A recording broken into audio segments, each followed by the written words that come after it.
In the previous lecture we discussed about the extra embryonic membranes. जो भी foetus के बाद जितनी भी मेम्ब्रेन थी उसके बारे में हमने बात की. हमने fate of these membranes mean endoderm, mesoderm और एक्टोडर्म का फेट क्या था, मतलब कौन कौन से जो बॉडी के पार्ट्स है वो एक्टोडर्म, एंडोडर्म एंड मेसोडर्म बना रही थी, वो हमने डिस्कस किए. अब उसके बाद हम बात करेंगे प्लेसेंटा की. What is placenta? This is foetus. You know very well, foetus is present in the uterine area. ठीक है, it is fixed with the in the uterine wall. ठीक है ना. हमने वहां पे देखा था जब हम एक्स्ट्रा एम्ब्रियोनिक मेम्ब्रेन पढ़ रहे थे तो वहां देखा था हमने कि बाहर की जो सबसे आउटरमोस्ट मेम्ब्रेन थी, आउटरमोस्ट कवरिंग थी, उस वहां पर क्या बने थे? फिंगर लाइक प्रोजेक्शंस बने थे. ठीक है, fingers like projections are called as the chorionic villi. इन फिंगर लाइक प्रोजेक्शंस को हम क्या बोलेंगे? Chorionic villi. These are the chorionic villi and these are present on the foetal tissue. ठीक है, जो फोइटस की मेम्ब्रेन है दैट इज ट्रोफोब्लास्ट. जो ट्रोफोब्लास्ट है वो क्या बनाती है? Chorionic villi. ठीक है, और कोरियोनिक विलाई क्या करते हैं? वो जब फोइटस की इंप्लांटेशन होनी है ब्लास्टोसिस्ट की स्टेज में. ठीक है, अब ब्लास्टोसिस्ट जो है उसके चारों तरफ क्या है? ट्रोफोब्लास्ट की लेयर है. तो ट्रोफोब्लास्ट की लेयर जो है अपनी शेप को बदल लेती है और उसका क्या बना देती है? Chorionic villi. और कोरियोनिक विलाई जो है वो यूट्रस में डिप्रेशंस हैं. जो female uterus that is ready for implantation, ready है इम्प्लांटेशन के लिए, full of uterine milk for the nourishment of the developing foetus. तो वहां पे क्या है? वहां पे डिप्रेशंस हैं. Depressions are called as crypts. Depressions को हम क्या बोलेंगे? क्रिप्ट्स. वहां पर क्रिप्ट्स हैं और ये क्रिप्ट्स जो है जो कि कोरियोनिक विलाई है वो क्या कर जाती है? क्रिप्ट्स के अंदर ऐसे फिट हो जाती है. ठीक है ना. Chorionic villi is fits in the crypts of the uterine wall and it will form an intimate connection. क्या बनाती है? intimate mechanical and physiological connection between foetal and maternal tissue. और इससे जब क्रिप्ट और कोरियोनिक विलाई आपस में fix हो गए तो उससे क्या हुआ? एक intimate mechanical and physiological connection between foetal and maternal tissue is form. अब इस कनेक्शन का फायदा क्या है? This is for nutrition as well as for respiration and excretion of the material. क्योंकि फोइटस है, फोइटस को न्यूट्रिशन भी चाहिए डेवलप होने के लिए, इसको रेस्पिरेशन भी चाहिए, intake of oxygen, release of carbon dioxide, और उसके बाद इसमें एक्सक्रीशन भी होगा. इसके waste products they should be expelled out of the body. So for expelling this waste products the placenta is joined to the foetus. This is foetus and this is the umbilical cord. Placenta और foetus आपस में जुड़े हैं by means of umbilical cord. ठीक है, here is one point to note कि जब ये डेवलप नहीं था, जब ये हमारी extra embryonic membrane it was just like this, तो इस जो बाहर की कवरिंग है इसके चारों ओर क्या थे?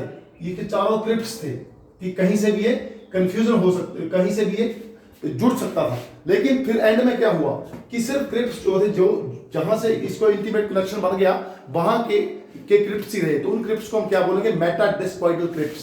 क्या बोलेंगे हम? मेटाडिस्क्वाइडल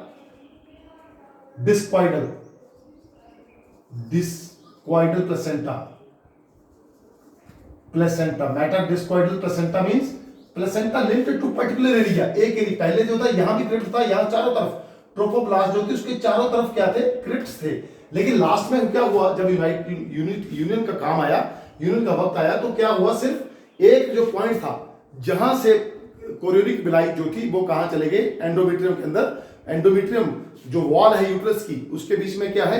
क्रिप्ट्स है. क्रिप्ट्स, वो क्रिप्ट्स के बीच में कनेक्शन बन गया. That intimate connection that is called as placenta. ठीक है, इसको प्लेसेंटा बोलेंगे. और इसका जो ट्रू वर्ड में, इसका ट्रू वर्ड इसके लिए यूज किया जाए that is called as placenta vera. इस पॉइंट को जहां क्या? Crypts plus chorionic villi. Chorionic villi, crypts plus chorionic villi, ये दोनों मिलकर क्या बनाते हैं? Placenta. Placenta vera that is true placenta. Placenta vera is called as true placenta. ठीक है, उसके बाद हम बात करते हैं प्लेसेंटा जो that is formed in 10 weeks. Fully form placenta जो है वो कितने 10 सप्ताह में जो प्लेसेंटा जो है दैट पूरा तैयार हो जाता है. और ये कब तक रहता है? Till the pregnancy, last pregnancy तक रहता है. ठीक है ना. तो एम्ब्रियो जो है that is joined by means of to the placenta. Embryo जो है जो प्लेसेंटा से जुड़ा by means of this umbilical cord. Placenta किससे जुड़ा हुआ है? Umbilical cord. अब यहां भी अगर बात करें तो दो प्रकार का प्लेसेंटा है. एक है फोइटल प्लेसेंटा और एक है मैटरनल प्लेसेंटा। ठीक है, एक फोइटल है और एक है मैटरनल प्लेसेंटा। फोइटल प्लेसेंटा किसका बना हुआ है? That you know very well, chorionic villi का। Foetal placenta is found of chorionic villi, whereas maternal placenta that is found of crypts. Crypts का बना हुआ प्लेसेंटा, लेकिन क्रिप्ट्स में एक पर्टिकुलर वर्ड है उसके लिए, that is placenta decidua, placenta basalis, placenta basalis. ये यहां पर्टिकुलर वर्ड है, इसको हम बोलेंगे प्लेसेंटा बेसिलस। मैटरनल प्लेसेंटा इसको हम क्या बोलेंगे? Placenta basalis. और it is also called decidua, placenta decidua और डेसिडुआ। ठीक है ना? तो this is about this placenta and there is a mucus plug in the cervix region. Cervix region में क्या है? एक म्यूकस प्लग है, ताकि जो एमनियोटिक फ्लूइड है, ये प्लेसेंटा जो ये कहां पर है? ये फोइटस हमारा किसके अंदर रिजर्व है? किसके अंदर? प्रिजर्व प्रोटेक्टिव लेयर के अंदर, that is called amniotic fluid. अब एमनियोटिक फ्लूइड कहीं बाहर ना निकल आए, प्रेगनेंसी मेंटेन रहे, इसलिए सर्विक्स रीजन में क्या है? एक म्यूकस प्लग होता है। और at the time of maturity this plug due to myometrial contractions, हमने बात की थी कि एंडोमेट्रियम की 3 लेयर होती हैं। ठीक है ना?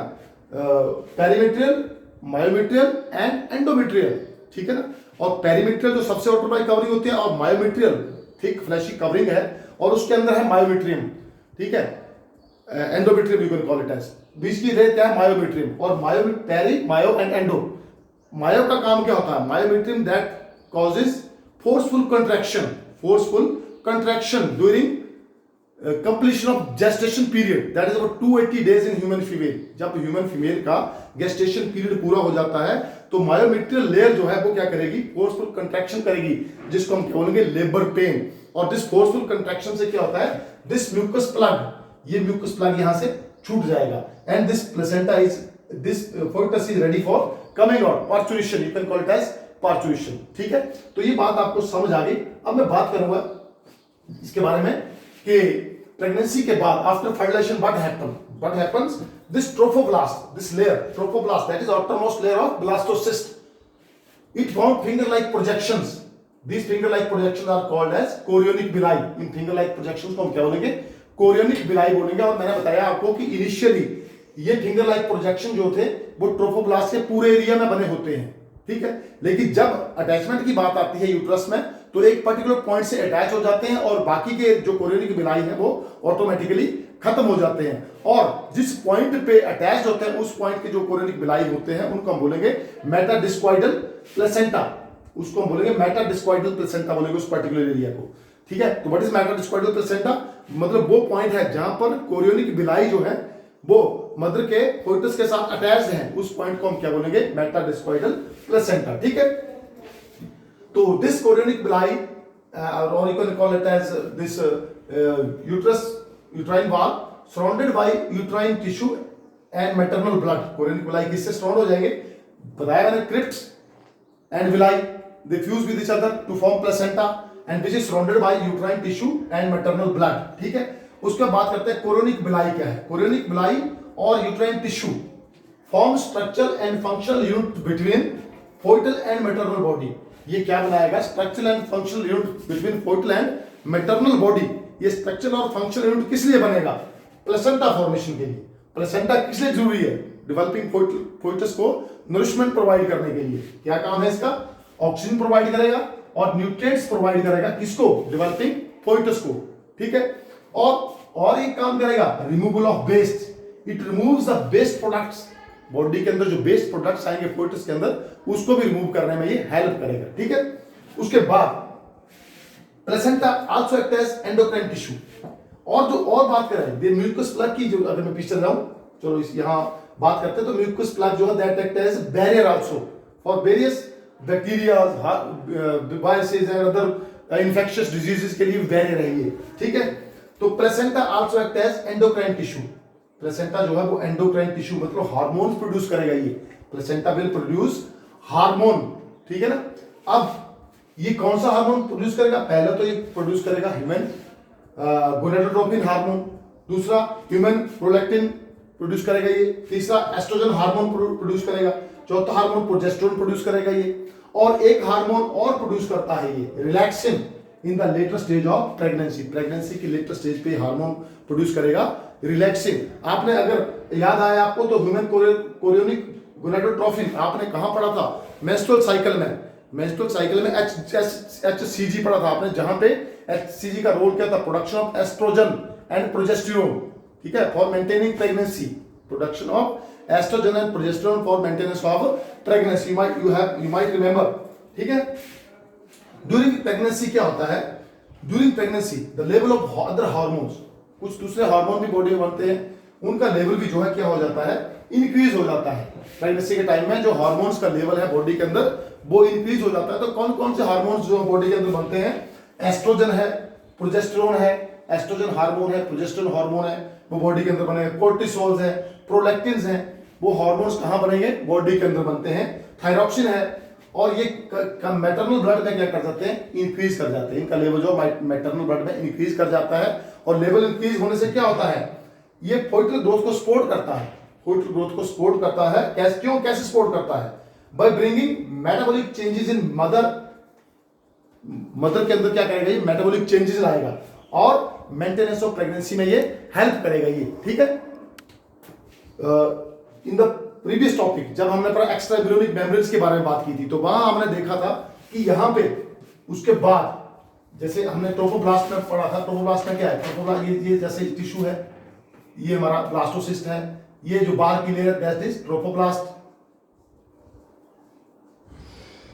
ये है ट्रोफोब्लास्ट, और अंदर के टिश्यू है, इनको हमने कहा था इनर मास, दिस टिश्यू हमने इनको कहा था inner mass, and this is cavity that is called as blastocoel. तो टिश्यूज ऑफ इनर मास, ये जो टिश्यू है ये है एम्ब्रियोनल टिश्यू, ये हेल्प करता है डेवलपमेंट ऑफ एम्ब्रियो की हेल्प में। कौन से टिश्यू करेंगे? इनर मास के टिश्यूज, ठीक है। अब इसमें इन टिश्यूज की बात करें, इन टिश्यूज की बात अगर मैं यहां पे बताऊं आपको, तो इन टिश्यूज, ये जो टिश्यूज है, ये टिश्यूज क्या बनाएंगे? 3 लेयर्स बनाएंगे। कौन कौन सी 3 लेयर्स बनाएंगे? आपको पता है कौन कौन सी लेयर्स बनती हैं इसमें? जब हमने development of extra embryonic membranes की बात की तो यहां हमने देखा था मेसोडर्म, और sorry ectoderm, mesoderm and endoderm, ठीक है। और जितने भी बॉडी के जो पार्ट्स हैं, ह्यूमन बॉडी के, बच्चे के अंदर जितने भी पार्ट्स डेवलप होंगे, हड्डियां किससे बनेगी, बाहर की स्किन किससे बनेगी, ब्रेन कहां से बनेगा, फूड पाइप कहां से बनेगी, तो ये सारी बातें हमने उस टॉपिक में डिस्कस की थी। जो might go through that topic too, ठीक है ना, उस टॉपिक के थ्रू भी जाना है आपको। In the developing foetus you can see first sign of pregnancy. First sign of pregnancy can be seen by embryo's heart sound, that is first sign of pregnancy। पहला साइन प्रेगनेंसी का कब लगेगा? 1 month, after 1 month। 1 month में क्या होगा? Heart sound, heart development हो जाएगा। 1 month में क्या होगा? हार्ट डेवलपमेंट, और heart sound can be produced, heart sound will be realised through, कैसे? Stethoscope, stetho. तो पहले मंथ में जो फोइटल डेवलपमेंट का जो प्रूफ मिलता है दैट इज उसकी हार्ट साउंड, जो आपको फर्स्ट मंथ में सुनाई दी जा सकती है। और सेकंड मंथ में क्या होगा? लिम्स एंड, सेकंड मंथ में क्या हो सकता है? Limbs and digits. Second month limbs and digits are developed, ठीक है। और 12 वीक्स में क्या होगा? मेजर ऑर्गन्स फॉर्म होंगे, दैट इज थर्ड मंथ। और 12 वीक, थर्ड मंथ में major organ just like limbs and external genitalia mean, अगर लिंग निर्धारण की बात आ जाती है, डेवलपिंग फोइटस इज मेल और फीमेल, इसका पता चलता है हमें 3 महीने के बाद, अदरवाइज इज आज की डेट में इट इज ए क्राइम, ठीक है। Female foeticides are sometimes killed, so that is it is totally banned कि इसका पता लग सके कि डेवलपिंग फोइटस मेल है या फीमेल है। और 5th मंथ तक, ठीक है, first movement can be observe by the fifth month. First movement inside the womb, that is also called a uterus, can be observed. ठीक है, और 24th और 6 month, 24th वीक और 6 मंथ तक क्या हो सकता है? Body is covered by hair 6 month, 6th month और 24th week body covered by hair, body get covered by hairs. And यहां क्या? Eyelid opens, eyelids open and eyelashes appear. eyelids भी open हो जाएंगी और eyelashes भी बन जाएंगी. कब बनेगी? 6 मंथ में. ठीक है, और उसके बाद क्या होता है? फोइटस डेवलप होता है and by the end of 9th month foetus is ready for delivery. 9th month में फोइटस क्या है? Ready for delivery. Now we will discuss about parturition. What is parturition? ये फोइटस है. अब ये फोइटस जो है फुली डेवलप हो चुका है. दैट इज अपना इसने गेस्टेशन पीरियड ऑफ 280 डेज इसने कंप्लीट कर लिया है. 9 मंथ का जेस्टेशन पीरियड जो इसने कंप्लीट कर लिया है. Now it has to come out from the female's uterus. उसको बाहर आना है क्योंकि फुली डेवलप हो चुका है. तो this process is called as coming out. बाहर आने के प्रोसेस को that is called as parturition. Parturition के टाइम होता क्या है? मैकेनिज्म कैसा होता है? Biggest contraction of the uterus at the end of the pregnancy causes expulsion of foetus, that is called as parturition. मतलब हमने बात की थी कि उसकी जो मायोमीट्रियम है, एंडोमीट्रियम जहां पे इंप्लांटेशन है उसके बाहर की लेयर जो है वो मायोमीट्रियम है. मायोमीट्रियम में क्या होगा? बिगेस्ट कंट्रैक्शन शुरू हो जाएंगी. मतलब फोइटस जब बिल्कुल डेवलप हो जाएगा तो सिग्नल जो है वो फोइटस से जाएगा to the brain, to the hormonal feedback. Signal जो है फोइटस जाएगा. फोइटस बोलेगा कि no I am ready to be delivered. तो उससे क्या होगा? Strong muscle contractions will appear in the myometrium of uterine wall. Uterine wall के मायोमीट्रियम में स्ट्रॉन्ग कंट्रैक्शन आएंगी. ठीक है, तो इसमें यहां लिखा है parturition is induced by the complex neuro endocrine mechanism. Signal for parturition is given by the developing foetus.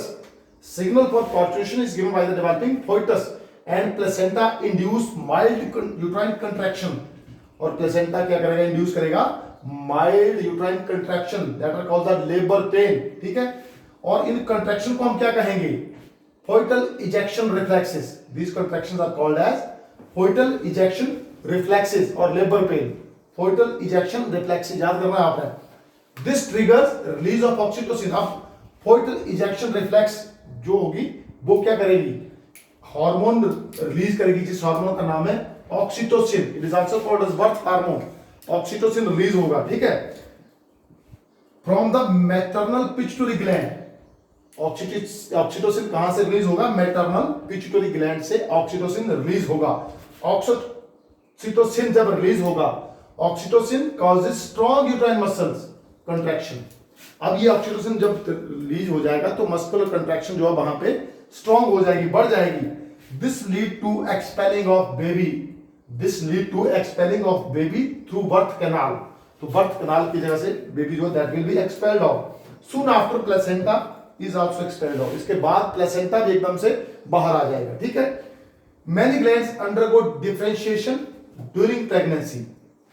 बहुत सारे ग्लैंड जो है प्रेगनेंसी के टाइम में अंडरगो डिफरेंशिएशन होती है क्योंकि ह्यूमन फीमेल में बहुत सारी चेंजेस आती हैं जब प्रेगनेंसी होती है. प्रेगनेंसी के पहले और प्रेगनेंसी के बाद हार्मोनल चेंजेस आती हैं, बॉडी में चेंजेस आती हैं. तो बहुत सारे ग्लैंड जो है उनमें डिफरेंशिएशन होती है. और स्पेशली मेमोरी ग्लैंड्स की बात करें, मेमोरी ग्लैंड्स में milk producing gland. Memory gland जो है वो क्या करेंगे? Start producing milk, card lactation. Memory gland जब मां बच्चे को जन्म देती है तो उसके बाद ऑटोमेटिकली उसके मेमोरी ग्लैंड से दूध निकलना शुरू हो जाता है. इस प्रोसेस को हम क्या बोलेंगे? Lactation. The milk produced during initial days of lactation is called as colostrum. Colostrum जो मां का दूध जो शुरुआती दिनों का दूध होता है उसको बोलते हैं कोलोस्ट्रम. ठीक है, तभी बोलते हैं, डॉक्टर्स भी सजेस्ट करते हैं कि शुरुआती जो डेज होते हैं उनमें मां को ही अपने बच्चे को दूध पिलाना चाहिए क्योंकि उस दूध के अंदर क्या होता है? बहुत सारी एंटीबॉडीज होती हैं. और एंटीबॉडीज क्या प्रोवाइड करती हैं? इम्यूनिटी प्रोवाइड करती हैं बच्चे को डेवलप होने के लिए, बीमारियों से बचने के लिए. So this is colostrum, very important. Colostrum, what is colostrum? Sometime it is asked in examination. तो कोलोस्ट्रम क्या है? It is the first yellow milk that is produced during the initial days of lactation, and this is very important for the developing young one. Means इसके अंदर क्या होते हैं, इसके अंदर एंटीबॉडीज होती हैं इम्यूनिटी के लिए. तो this is all over this chapter. हमने ये चैप्टर आज फिनिश कर लिया है. अब इस चैप्टर से कुछ एक रिलेटेड क्वेश्चन जो हैं उनके लिए भी हम एक एक्सरसाइज तैयार करेंगे, जो क्वेश्चन हमारे नीट पॉइंट ऑफ व्यू से कभी एग्जाम में नीट में कभी आए हैं. तो उन क्वेश्चंस का एक पूरा सेट तैयार किया जाएगा 40-50 क्वेश्चन का, जो आपको वेरी शॉर्टली दे दी जाएंगे. Thank you and have a nice day.